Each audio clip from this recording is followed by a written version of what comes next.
നമ്മൾ തമ്മിൽ ഇനിയും കാണേണ്ടി വരും. അയ്യോ ഞാൻ പേടിച്ച്. ശശി സാറ് പേടിപ്പിക്കുന്നു, നീ ഒന്ന് പേടിച്ചേ.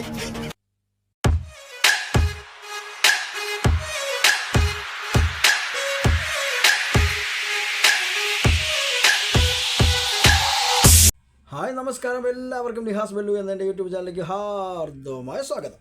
അപ്പോൾ ഇന്നത്തെ നമ്മുടെ വിഷയം എന്ന് പറഞ്ഞു കഴിഞ്ഞാൽ വീണ്ടും അത് തന്നെ, ഫഹദും ജാസിയും. ഫഹദിനെ കൊടുക്കാനുള്ള ശ്രമങ്ങളെല്ലാം ചെയ്തു. അഡ്വക്കറ്റുമായിട്ട് കോടതിയുടെ മുറ്റത്ത് ജാസി നിൽക്കുന്ന ഫോട്ടോയൊക്കെ നിങ്ങൾ കണ്ടല്ലേ? എനിക്കണ്ടോ? ഫഹദ് പേടിച്ചിപ്പം ഗ്രൗണ്ടിൽ പോയി നിൽക്കുകയാണ്. ഫഹദ് ഇപ്പോൾ വീഡിയോ ഒന്നും ചെയ്യുന്നില്ല. ഫഹദ് പേടിച്ചു പോയി. ഫഹദ് ഗ്രൗണ്ടിൽ ആധാറിൻ്റെ കോപ്പി, ലൈസൻസ്, പിന്നെ വേറെ എന്തൊക്കെയോ സാധനമായിട്ട് അവിടെ ഒരു വെയിലത്ത് നിൽക്കുന്നു. പിന്നെ ട്രോളിയോരും കമൻ്റ് ഇട്ടോരും എല്ലാവരും ഇനി വരും. എല്ലാവരും ഗ്രൗണ്ടിൽ നിരത്തി നിർത്തും കേട്ടാ. പിന്നെ ചിലർ വന്നിട്ട് പറയുന്നുണ്ട് ഫഹദ് ജാസിയുടെ പച്ച മാംസം കഴിക്കുന്നു. യൂട്യൂബ് ചാനലുള്ളവരാണ് ഈ വന്ന് പറയുന്നത് പച്ച മാംസം കഴിക്കുന്നതെന്ന്. അപ്പം നിങ്ങൾക്കൊക്കെ യൂട്യൂബ് ചാനലില്ലേ? നിങ്ങൾക്കൊക്കെ ഈ യൂട്യൂബ് ചാനലിനകത്ത് പരസ്യത്തിനാണല്ലോ ഇങ്ങോട്ട് കൊലത്തി തരുന്നത് യൂട്യൂബ് പൈസകൾ. അപ്പോൾ അതിനകത്ത് നിന്നൊക്കെ ആണല്ലോ നിങ്ങൾ വരുമാനം ഉണ്ടാക്കുന്നത്. ചില പെൺപിള്ളേരെ തൊടകളും കൂർത്ത നഖങ്ങളും ഒക്കെ കാണിച്ചിട്ടാണല്ലോ ആ പരസ്യങ്ങളൊക്കെ ജനങ്ങൾ കാണുന്നതുകൊണ്ടാണല്ലോ നിങ്ങൾക്ക് ഈ വരുമാനം ഇങ്ങോട്ട് വരുന്നത്. അപ്പോൾ അതിൽ കുഴപ്പമില്ല അല്ലേ? ഫഹദ് പച്ചയിറച്ചി തിന്നുന്നതിലാണ് പ്രശ്നം. പിന്നെ ജാസിയെക്കുറിച്ച് ജാസിയോട് ചോദിക്കാനുള്ളൊരു 2 വാക്കുണ്ട്. നിനക്ക് കഴിവില്ലെങ്കിൽ പിന്നെ നീ എന്തിനും ഒരു പെൺകുട്ടിയുടെ ജീവിതം തകർത്തു? നമ്പർ 1. നമ്പർ 2, ഒരു ഉമ്മാരെ മകനെ പിടിച്ചു വച്ചിരിക്കുന്നു. എന്തിനു നീ പിടിച്ചു വെക്കണം? നീ ഒരു പെണ്ണായിരുന്നെങ്കിൽ ഓക്കെ, ഞങ്ങൾ അംഗീകരിക്കുമായിരുന്നു. പക്ഷേ നീ അവരെ ചീത്ത വിളിച്ചിട്ട് അതുപോലെ തന്നെ സോഷ്യൽ മീഡിയയിൽ വന്നിട്ട് വെളുപ്പിക്കാൻ നോക്കുന്നുണ്ട്. പച്ച ചീത്തയും പോക്കർത്തരങ്ങളും ഒക്കെ വിളിച്ചിട്ട് സോഷ്യൽ മീഡിയയിൽ വന്നിട്ട് വെളുപ്പിക്കാൻ. ഫഹദ് അതിൻ്റെ വീഡിയോ ഒക്കെ പുറത്തോട്ട് വിട്ടിട്ടുണ്ട്. പിന്നെ ഫഹദിനെതിരെ നീ ആരോപണം ഉന്നയിച്ച് കേസ് കൊടുത്തേക്കുന്നുണ്ടെങ്കിൽ നീ ഫഹദിനെതിരെ ഒരുപാട് ആരോപണങ്ങൾ ഉന്നയിച്ചിട്ടുണ്ട്. ഫഹദ് ആരുടെയൊക്കെ പോയെന്നോ, ഫഹദ് കുണ്ടം പരിപാടി നടത്തുന്ന ആളാണെന്നോ, അതിൻ്റെയൊക്കെ തെളിവുകളൊക്കെ കൊണ്ട് ചെല്ലണം. അപ്പോൾ ശരിയാണ്, നമുക്ക് വീഡിയോയിലോട്ട് പോകാം. ഹലോ, ഇന്നലെ വാവായിട്ട് കൊണ്ടുവന്നടിച്ചോണ്ടിരിക്കുമ്പോ അവന്റെ സുനമ മുരിങ്ങടല കുടുങ്ങിയ പറഞ്ഞിട്ട് ഞാനൊരുത്തൻ ഇവിടെ തെരുവാധാരായി നടക്കുന്നതിൽ നിനക്ക് ഒരു വിഷമവും ഇല്ല. ഞാൻ പറയാൻ പോകുന്ന അതിഭയങ്കരമായി സത്യം കേട്ടിട്ട് നിങ്ങൾ ഞെട്ടരുത്. സങ്കടം വന്നു, മരിക്കാൻ വരെ തോന്നി. അപ്പൊ ഞാനിങ്ങനെ ആലോചിച്ചു,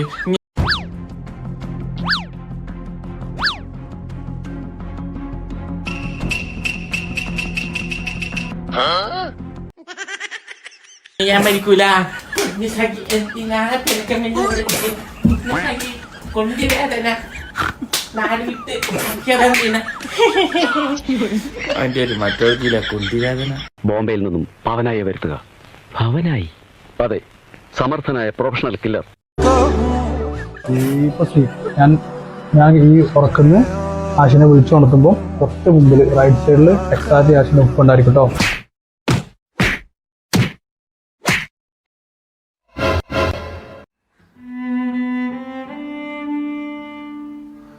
നോക്ക്.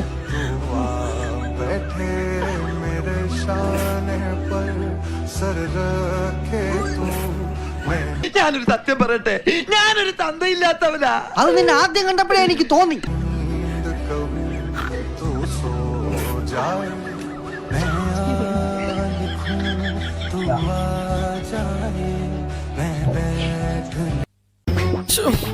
എന്റെ ഓർക്കം പോയി.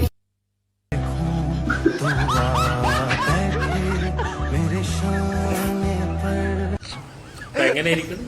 അടിപൊളി. എടാ, ഉസുറും പുളിയില്ലാത്ത 2 കെട്ട കുണ്ടൻ നായി. നല്ല ഇടി വെട്ടുന്ന ലക്ഷണം ഉണ്ടല്ലോ. ഒരു പാമ്പ് കടി കൂടി പ്രതീക്ഷിച്ചോ? അനക്ക് നാണുണ്ടോടാ പന്നി? ഉണ്ടോ? ഈ ചെക്കന് അണ്ടി ഉണ്ട് അറിഞ്ഞിട്ട് ആ ചെക്കന്റെ പിന്നാലെ കന്നിമാസത്തിൽ പട്ടികൾ നടക്കണ മാതിരി അതിന്റെ പിന്നാലെ അണ്ടി മണത്ത് നടന്ന് കുട്ടിയെ മീറ്റ് ചെയ്തപ്പോ മുതല് ഞാൻ വെറുതെ ഫോളായിക്കൊണ്ടിരിക്കും. ഈ മണത്ത് നടന്ന ആ സമയത്ത് അവിടെ ഇരുന്നിട്ട് ബാപ്പാനെ നോക്കണ സമയം ആ നേരെ വീട്ടിൽ പോയിട്ട് അയാളെ നോക്കിക്കുകയാണെങ്കിൽ എനിക്കത് കാണില്ല. ഈ പാലും പശുവും തമ്മിലേ യാതൊരു ബന്ധവുമില്ല. ഈ പെരയിലും കേറൂല. ഈ ചെമ്പോത്തിന്റെ മാതിരി ഇങ്ങനെ കറങ്ങി തിരിഞ്ഞ് നടന്നിട്ട് എന്റെ പെരയിലും കയറാതെ ഈ പനി മണപ്പിച്ചോണ്ട് നടന്നിട്ട് ലാസ്റ്റ് ഇപ്പൊ പോയി അങ്ങനെ കണ്ടപ്പോ ഈ കാണുന്നത് എന്റെ വാപ്പയില്ല, ഈ കാണുന്നത് നേരെ ആ അണ്ടിയുള്ള താത്താൻ ആ നായിനെ കാണുന്നത്.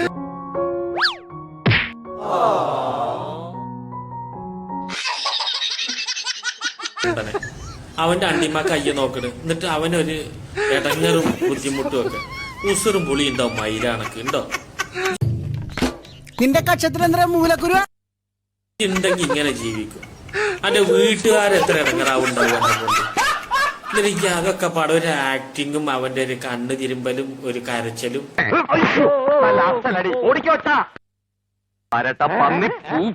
മേല നിന്നെ പരിസരത്ത് കണ്ടുപോരുത്, കണ്ടതിന്റെ സ്വഭാവം മാറും.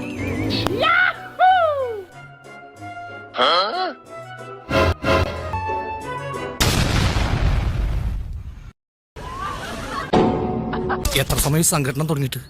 കുറച്ചു നേരമായി. ഓ, ഞാൻ കുറച്ച് ലേറ്റ് ആയി പോയി.